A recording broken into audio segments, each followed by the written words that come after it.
Listen closely. Do you hear it? That sound like silk being torn in a locked room. That's the sound of another nice guy discovering that his greatest virtue has become his most exquisite torture device. There's an old Romanian folktale about a shepherd who was so gentle, so accommodating, that wolves began following him everywhere. Not to eat him. No, that would have been a mercy. They followed because his kindness had stripped him of all scent of danger. He became invisible to them as prey, invisible as predator, invisible as anything worth respecting. The wolves would brush past him to devour his sheep while he stood there, smiling apologetically, explaining to the dying lambs that he didn't want to seem aggressive. You know this shepherd, don't you? You've been him, standing in your own life like a ghost at your own funeral, watching everyone take what they want while you hold the door open for them. The velvet prison isn't built by others. Oh, if only it were that simple. No, you've been both architect and inmate, crafting each bar from your desperate need to be seen as good. Every yes when you meant no, every swallowed protest, every time you smiled while something inside you screamed. These weren't acts of kindness. They were bricks in your cell wall. Schopenhauer wrote about the hedgehog's dilemma. Creatures who need warmth but whose closeness brings pain. But you've become something far stranger. A hedgehog who's filed down his own quills, who bleeds quietly in the corner while others wonder why you're so cold. You've made yourself so safe that you've become dangerous to yourself. Picture this. A man sits in a room full of burning candles. Each flame represents a boundary he could have set, a no he could have spoken, a moment he could have chosen himself. But he's afraid. Terrified that if even one person sees him blow out a candle, they'll think he's selfish. So he sits there as the wax drips down, pooling on his skin, each drop a small betrayal of self. The room fills with smoke. His eyes water. His lungs burn. But still he smiles. Still he endures. Because somewhere, someone taught him that his pain was less important than their comfort. Here's what they don't tell you about being chronically nice. It's not actually nice at all. It's a performance, a desperate theater where you play a character called the good guy, while the real you suffocates in the wings. Recent studies from behavioral psychology labs, those sterile rooms where human nature goes to be dissected, show that people who consistently suppress their own needs for others don't inspire love or respect. They inspire something far worse. Casual indifference. You become furniture in other people's lives, comfortable, reliable, and ultimately forgettable. The truly grotesque part, you know this, you've always known. Late at night when the performance ends and you're alone with the echoes of your own accommodation, you can feel it, that writhing thing in your chest that might once have been self-respect. But here's the sick joke. You're addicted to your own diminishment. Each time someone takes advantage, there's a perverse satisfaction in proving your own theory right, that you're only valuable when you're useful. I knew a man once, let's call him Marcus, though that wasn't his name, and perhaps he wasn't even real. Just an amalgamation of every nice guy who's ever existed. Marcus gave everything. His time, his money, his dreams, all sacrificed on the altar of other people's convenience. He dated women who treated him like an emotional ATM, worked jobs where his kindness was exploited, maintained friendships where he was always the one listening, never the one heard. One winter evening, Marcus stood in his apartment, bare walls, empty refrigerator, bank account drained from another emergency loan that would never be repaid. And in that moment of crystalline clarity that comes when you've given away so much there's nothing left to lose, he laughed. Not a happy laugh, but the kind that sounds like breaking glass. He realized he'd spent 40 years being a supporting character in everyone else's story. And no one, not one person, knew the color of his dreams. The ancient Greeks had a word, kenosis, self-emptying. But they meant it as a divine act, a god choosing to limit itself. What you're doing isn't divine. It's a slow-motion suicide of the self. Each act of unnecessary niceness, another cut in death by 1,000 accommodations. Here's your uncomfortable question, whispered like a lover's accusation in the dark. When did you decide your own needs were obscene? Which rejection, which moment of conditional love taught you that the price of acceptance was self-erasure? And more importantly, who benefits from you believing this lie? The velvet prison is comfortable, I'll give you that. The bars are soft, the chains are light, and your jailers bring you flowers and tell you what a good person you are. But comfort and freedom have never been friends. They're enemies who occasionally share a bed, and comfort always wakes up alone. Tomorrow, you'll have chances, a dozen, 100 small moments where you could choose differently, where you could say no, where you could set a boundary, where you could prioritize your own oxygen mask before helping others with theirs. But we both know what you'll do. You'll smile, you'll accommodate, you'll add another bar to your cage, because the prison you know feels safer than the freedom you don't. And somewhere, in a place that might be Romania, or might be the landscape of every nice guy's psyche, that shepherd still stands in his field, surrounded by well-fed wolves and the bones of everything he was supposed to protect, including himself.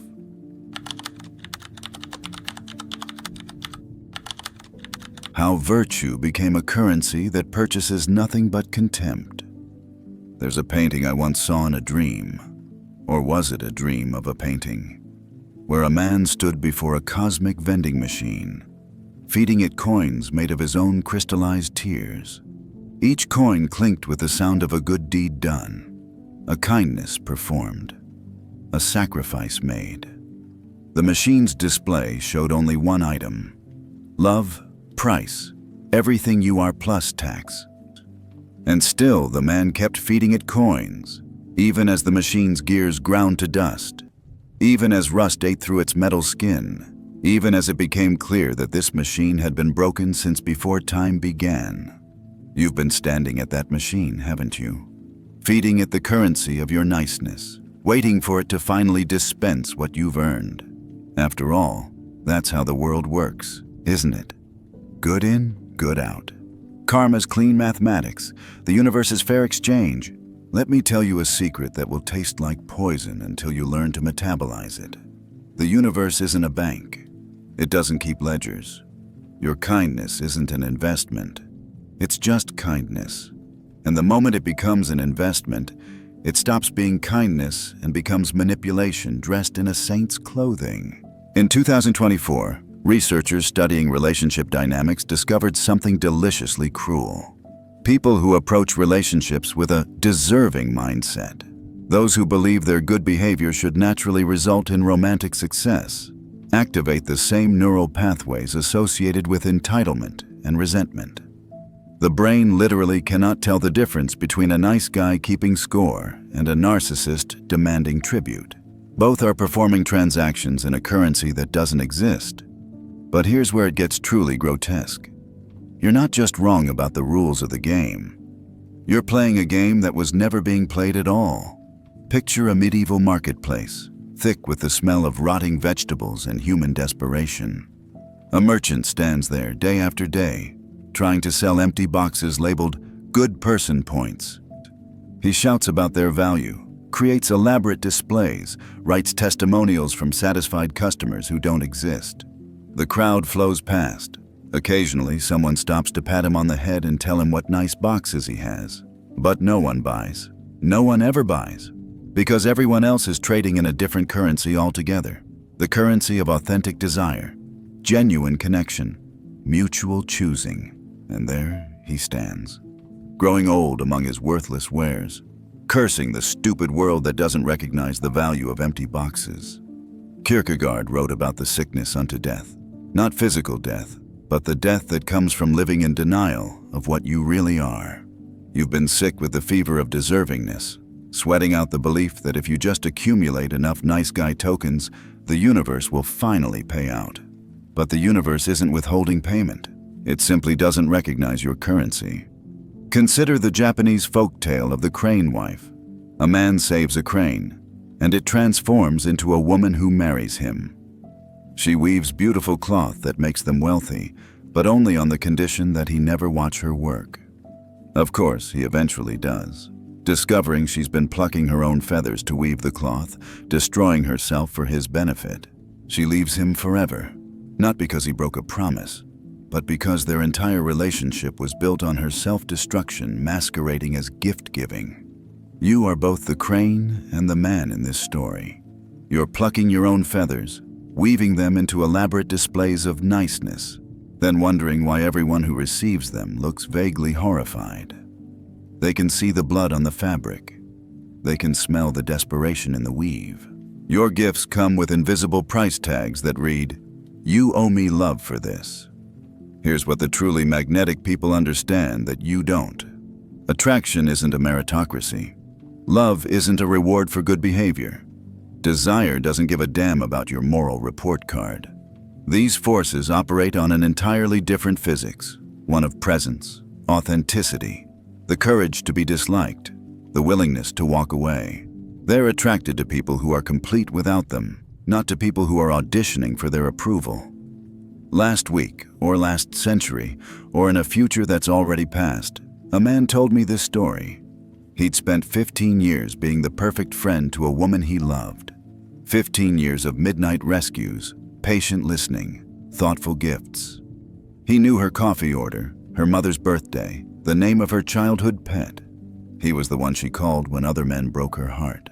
And after 15 years, when he finally confessed his feelings, she looked at him with genuine confusion and said, "But I never asked you to do any of that." She was right. She was absolutely, devastatingly right.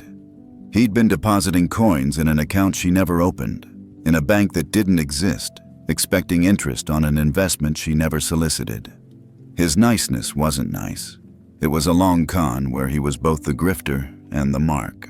The mythology of the deserving heart is this: that your suffering earns you love, that your sacrifice purchases affection, that if you just bleed enough, someone will finally be moved to stitch your wounds. But blood isn't currency either. It's just blood. And you're hemorrhaging for an audience that's already left the theater. So here's my question for you, asked in the tone of a doctor delivering terminal diagnosis. What would happen if you stopped trying to earn love and started trying to embody it? Not performative niceness, not sacrificial kindness, but the kind of self-contained completeness that needs nothing from anyone. What if you became the person who doesn't need the vending machine to work, because you've learned to generate your own sustenance? But we both know you won't. Not yet. Tomorrow, you'll wake up and check your nice guy balance, hoping overnight interest has finally made you lovable. You'll perform another act of unnecessary kindness, file it away in your mental ledger, and wait for the universe to settle its debts. And somewhere in a dream, or a painting, or the eternal now of every nice guy's delusion, that cosmic vending machine keeps accepting coins from men who never notice it isn't even plugged in.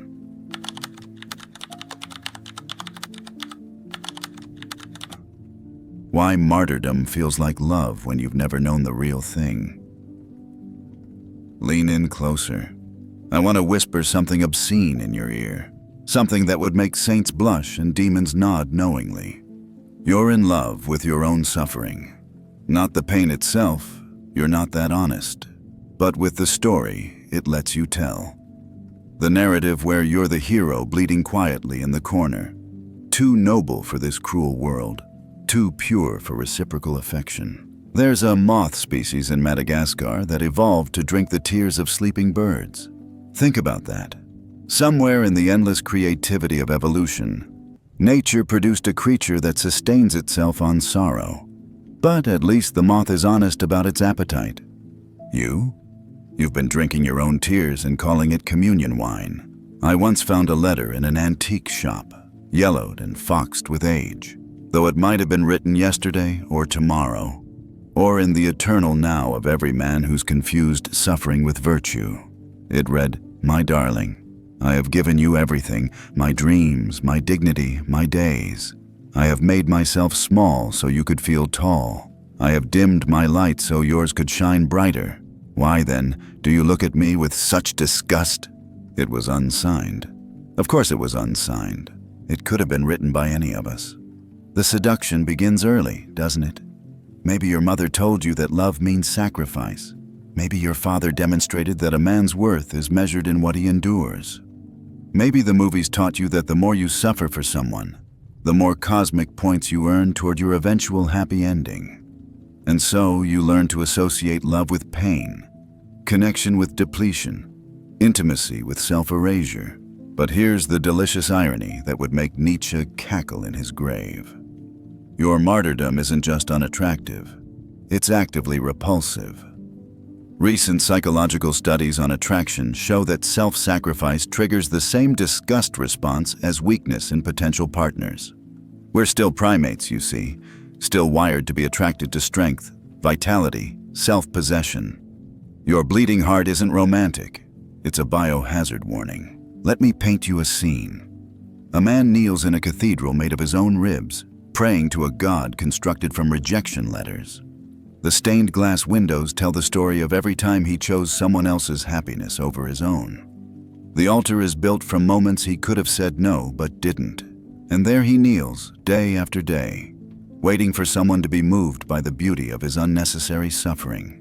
But the only congregants are other martyrs, all too busy bleeding to notice anyone else's wounds. You know what's truly grotesque? The addiction to it. The way your nervous system has learned to interpret neglect as normal, rejection as comfortable, being chosen last, or not at all, as familiar as your own heartbeat. You've been marinating in your own martyrdom for so long that actual reciprocal affection would taste foreign, suspicious, wrong. When someone shows genuine interest, you recoil. No, your broken programming insists. Love is supposed to hurt. If it doesn't hurt, it isn't real. There's an old Persian myth about a saint who loved God so purely that he asked to suffer more, to prove his devotion. God, in infinite wisdom and cruelty, granted his wish. The saint suffered exquisitely. Disease, loss, betrayal, each agony more creative than the last. And with each new pain, the saint's love grew, until he was nothing but a writhing mass of devotion and agony. Other believers came to witness this testament to faith, and do you know what they did?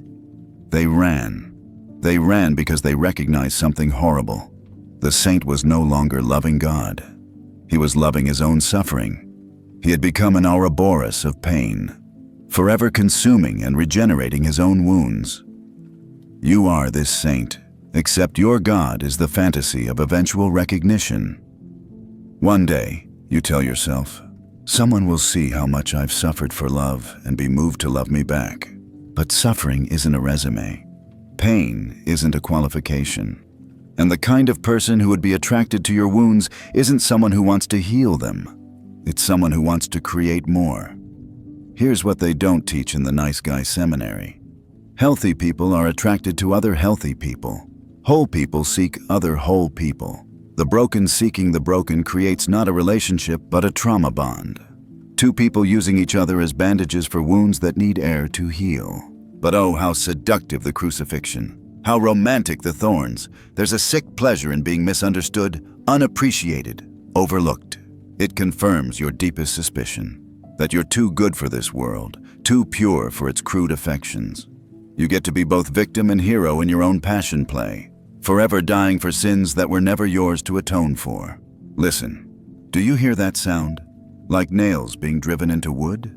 That's the sound of another nice guy crucifying himself on the cross of someone else's indifference, mistaking his ability to endure pain for proof of love's depth. So here's my riddle for you, posed like a sphinx blocking your path forward. What if the greatest act of love you could perform is refusing to suffer unnecessarily?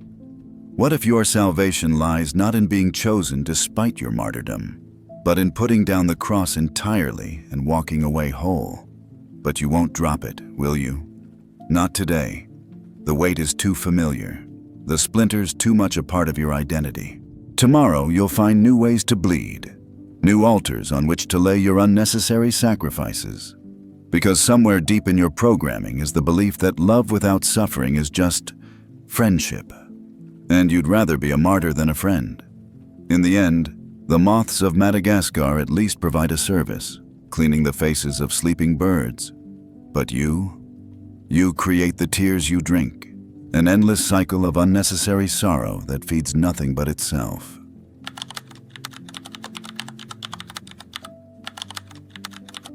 When you've performed yourself into extinction, who's left to love?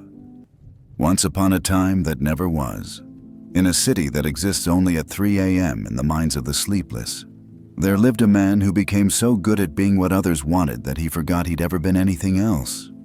They found him one morning, standing perfectly still in his bathroom, staring at a mirror that reflected nothing at all. Not invisible, you understand? Nothing. He'd edited himself so thoroughly that even light had given up trying to find him.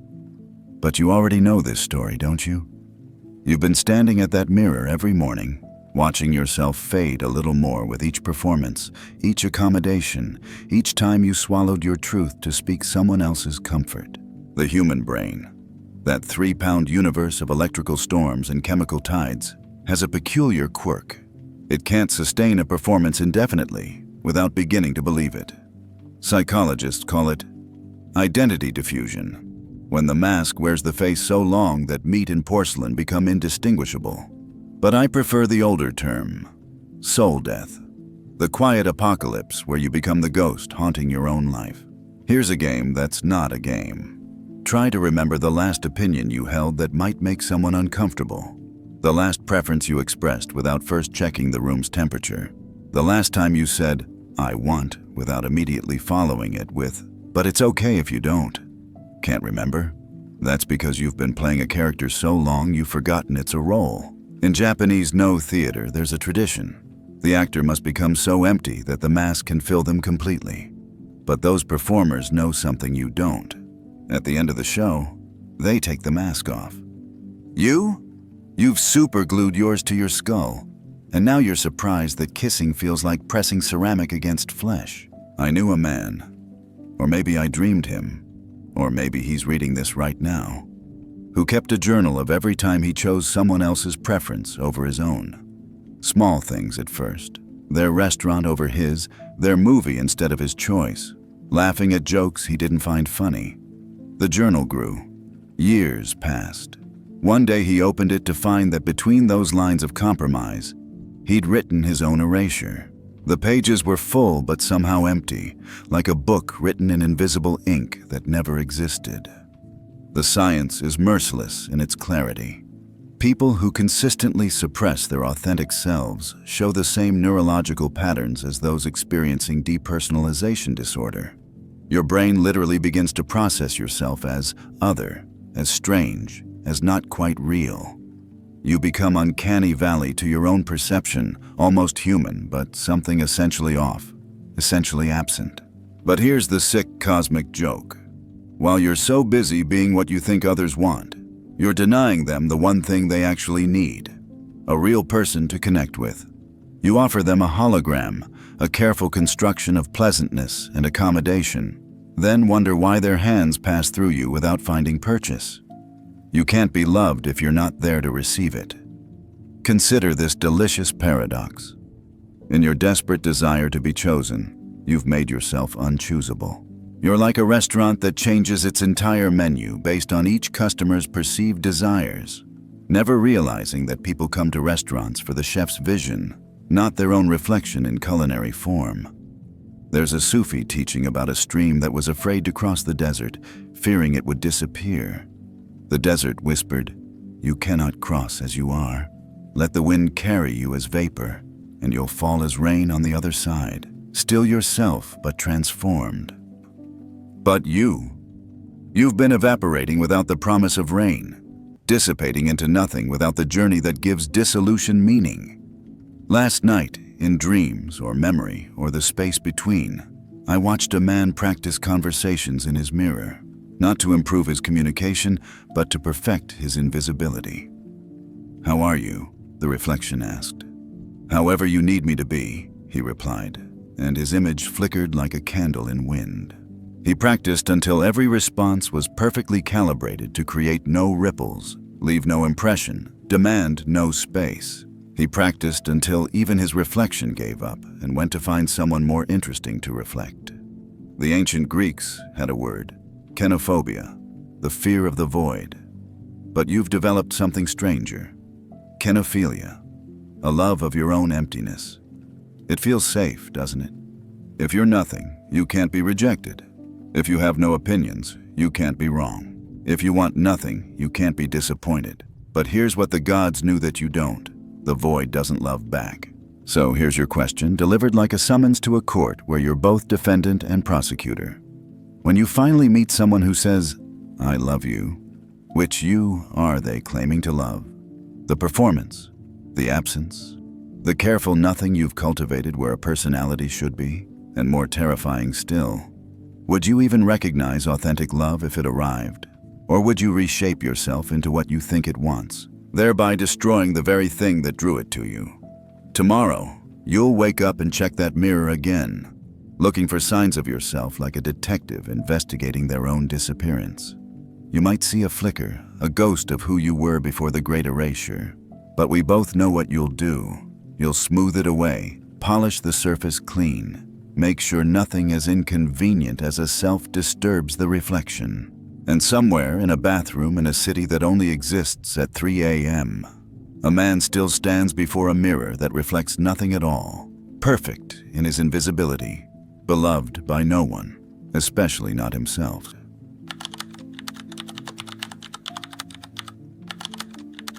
What happens when nice guys finally stop pretending to be angels? The old woman lived at the edge of the world, where the maps surrendered to monsters and the monsters surrendered to truth. They said she collected the masks of nice guys who'd finally broken, row upon row of porcelain smiles, each cracked in a different pattern of revelation.